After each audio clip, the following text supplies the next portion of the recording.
were playing against New Zealand, and Chris Gaines was bowling. This was in India, in Mohali, so in your hometown.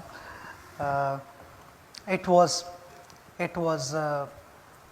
ball was reverse swinging, and Chris Gaines was virtually beating us 2-3 times an over. I was batting with Rahul Dravid, so the main batters were batting. We'd like to believe that we were the main batters.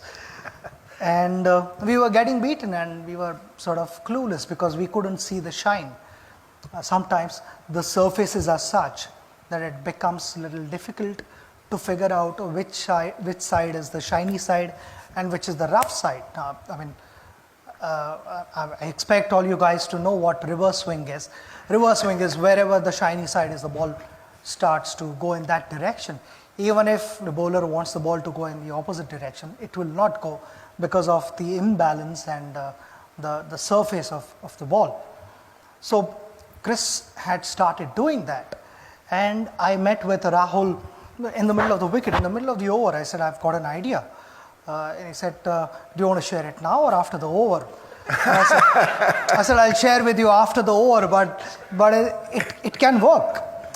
So Rahul said, okay, tell me now, what is your idea?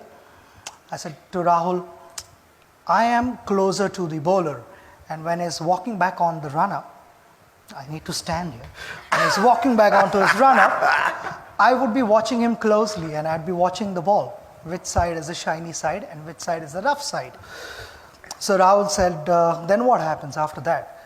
I said, whichever side is the shiny side, I will hold the bat in that hand. If he's going to bowl an outswinger, the bat is going to be in my left hand. If he's bowling in swinger, the bat is in my right hand at the non-striker's end. So that's the only time in my career when the batsman is ready to face the ball. He's not watching the bowler, he's watching the bat in my hand.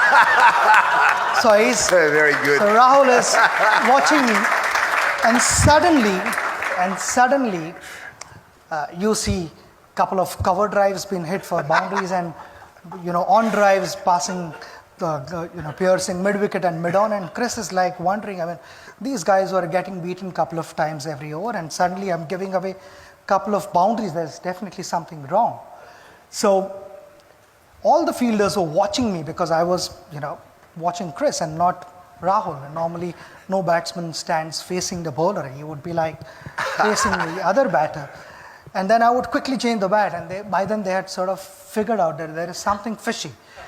And Chris lost his momentum, he lost his rhythm, and he held the ball cross seam, and he bowled the ball, and instead of looking at Rahul or checking what has happened there, he looks at me and I said, what have you got for this?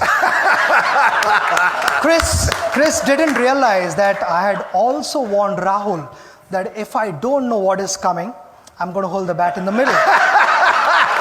So that is how the story goes. So it's just, in short, it's just being a step ahead of your opposition.